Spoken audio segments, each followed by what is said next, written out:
It was a historic election for the Iron Range. That's because the range's last blue House district turned red for the first time in nearly a century. Minnesota's 7B, which covers cities from Mountain Iron to Aurora, has been won by Republican Cal Warwas.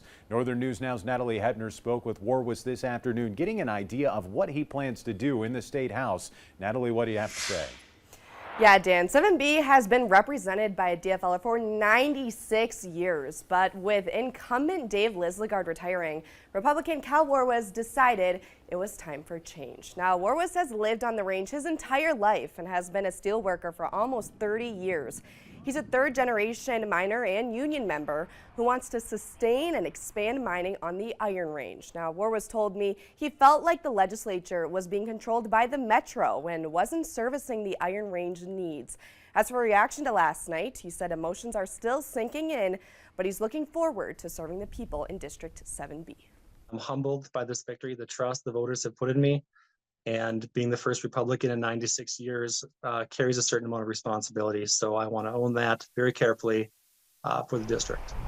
And although Warwas made history with the Republican win, he feels like it was a long time coming with the changing views of the Republican and DFL parties in the Minnesota legislature. Now, Warwas is a newcomer to politics, so his next steps include training for the House and participating in some early meetings. Yeah, there's going to be a lot to get used to now going in as a freshman House member. As for issue 1A that he's really focused on right away when he takes office, has he indicated what that might be?